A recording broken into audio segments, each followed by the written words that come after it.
Very day, McDonald's serves approximately 9 million portions of French fries across its 40,000 restaurants worldwide. That is roughly 3.4 million kilograms of potatoes, fried, salted, and handed through a drive-through window every single day. It starts in a field. It ends in 90 seconds of frying at 168 degrees.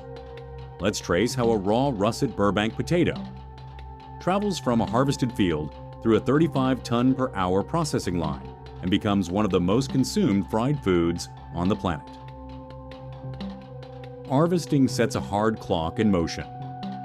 Raw potatoes arrive at the processing facility within 24 hours of leaving the field. Any longer, and sugar content rises, which alters the fry color unpredictably. The incoming load is inspected for two criteria before anything else. The flesh must be cream-colored, and the skin must be thin enough to peel under steam pressure. Potatoes that arrive with green patches, hollow cores, or excessive bruising are diverted before they ever reach the line. At this facility, operating since 1995, the intake rate runs at up to 35 tons per hour.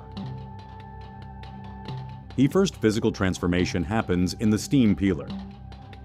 Potatoes enter a pressurized vessel where steam is injected at 21 bar for exactly 11 seconds. At that pressure, roughly 21 times atmospheric, the moisture just beneath the skin superheats instantly. When the vessel depressurizes, the skin ruptures and separates from the flesh in a single controlled flash. The result, a clean, intact potato with minimal flesh loss. After the steam cycle, potatoes pass through a brushing machine that strips the loosened skin fragments, followed by a water wash. Human inspectors then work the line, removing any potato showing residual green tissue, deep cuts, or structural damage. The inspection belt gives each worker approximately 1.8 seconds of visual contact per potato. The cleaned potatoes move into a water flume system that sorts potatoes by length into 4 classification channels, determining which will produce the long, full-length fry McDonald's specifications require, and which will be routed to shorter cut processing. After hydraulic sorting, potatoes enter the cutting heads, a grid of water jet-assisted blades that slice the potato into uniform strips. The minimum acceptable fry length is 3 centimeters. Any piece below that threshold is diverted from the main line. The cutting system is calibrated to maintain a cross-section of 9 mm x 9 mm per strip.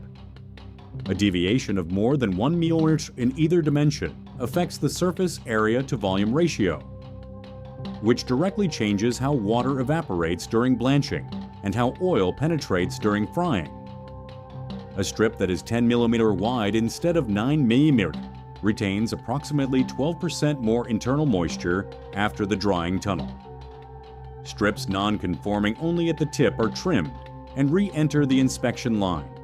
Only pieces non-conforming along their full length are removed entirely. Ute strips move into the blanching tank, a hot water bath held between 71 and 82. Blanching serves 2 functions. It gelatinizes the starch in the outer 1 to 2 mm of the strip, forming a structural layer that holds the fry's shape during freezing and final frying, and it leaches excess reducing sugars from the surface. Too much surface sugar produces a fry that browns in under 60 seconds at frying temperature, going dark before the interior is fully cooked. The blanching water is monitored continuously for sugar concentration and partially refreshed when it exceeds a set threshold. After blanching, strips enter a drying tunnel where forced hot air at approximately 100 dph removes surface moisture, reducing the water content of the outer layer by roughly 20% before frying. This step allows the fry to develop a crisp shell in the fryer without steaming from the outside in. Before the drying tunnel exit, 2 chemical treatments are applied. First, a dextrose solution is sprayed onto the strips to control final color development ensuring the characteristic golden yellow tone, regardless of natural sugar variability in the raw potato. Second, sodium acid pyrophosphate is applied to inhibit oxidative discoloration during frozen storage. Without it, cut potato surfaces would gray within hours of processing. Both are food-grade additives listed in McDonald's public ingredient documentation. Heat pre-frying stage is where the product receives its most commercially discussed additive. McDonald's uses a vegetable oil blend, primarily canola and soy, formulated with a natural beef flavoring derived from hydrolyzed wheat and milk derivatives. This flavoring was introduced after 1990, when McDonald's transitioned away from beef tallow used since the chain's founding in the 1950s. The original tallow gave the fries a flavor profile that became globally associated with the brand. The current natural beef flavoring is the engineered equivalent. The pre-fryer operates above 170 degrees and processes the strips for approximately 60 seconds, setting the exterior structure and locking in flavor compounds. The fries exit at roughly 85 degrees and immediately enter a surface oil removal system that reduces surface oil by approximately 15%, directly affecting the final caloric density of approximately 312 kilocalories per 100-gram portion, of which 40% derive from fat. Pre-freezing tunnel is the industrial core of the supply chain. After pre-frying, the strips enter a cryogenic freezing system, where internal temperature must drop to minus 18 degrees Celsius within a tightly controlled window. If the product cools too slowly, water molecules form large ice crystals that rupture cell walls, producing a fry that collapses into a soft, structureless product instead of the intended exterior crisp, interior fluffy texture. The freezing tunnel completes the temperature transition in under 12 minutes. This facility processes 250,000 tons of potatoes per year, the equivalent of 12,500 fully loaded semi-trailer deliveries annually, roughly 34 trucks every single day of the year. The frozen strips are conveyed to automated weighing and portioning lines, divided into 2 pohavku, or 5 kilo restaurant supply bags, and heat-sealed in multi-layer packaging designed to prevent freezer burn during storage and transit of up to 12 months. Each sealed bag passes through a check weigher, calibrated to a tolerance of plus or minus 15 grams. A final metal detection gate scans every sealed package. The sensitivity threshold flags ferrous particles above 1.5 millimeters, non-ferrous particles above 2.0 millimeters, and stainless steel above 2.5 millimeters. Workjar. Heat extrusion coating must land within a concentration band of 0.5% to 1.2% by weight of the strip surface. Below 0.5%, fry exits the restaurant fryer pale and visually undercooked. Above 1.2%, the fry darkens to deep brown within 75 seconds before the McDonald's standard 90-second cook cycle is complete. Raw potato sugar content varies by growing region, harvest timing, and storage temperature. A potato stored at 4 degrees for 2 weeks converts significantly more starch to sugar than one stored at 10 degrees.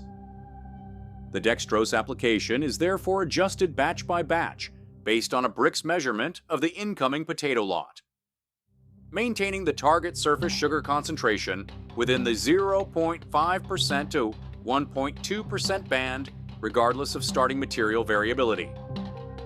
This closed-loop calibration system is what allows fries produced in Washington State from a summer harvest to taste and look identical to fries produced in the Netherlands from a winter harvest. McDonald's sells French fries in 119 countries.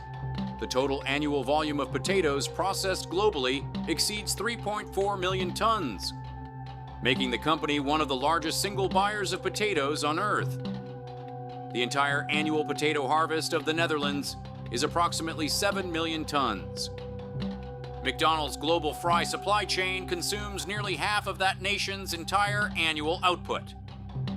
The Russet Burbank variety was developed in 1876 by horticulturist Russet Burbank.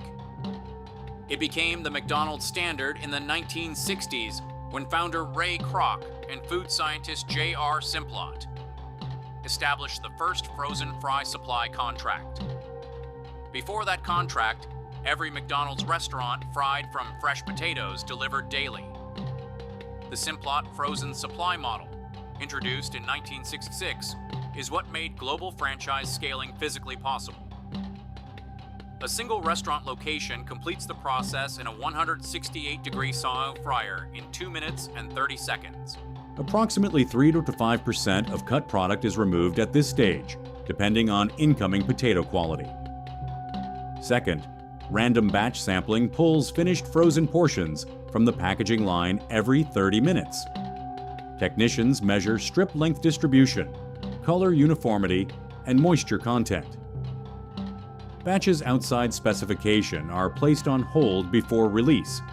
Third, every outbound pallet carries a batch traceability code linking it to the specific incoming potato lot, processing date, shift, and production parameters. If a quality issue is reported from a restaurant, the supply chain team can trace the affected product to a specific 30-minute production window. Finished pallets are shipped at -18 degrees Celsius to regional distribution centers, which supply individual restaurants on a 2 to 3 day delivery cycle.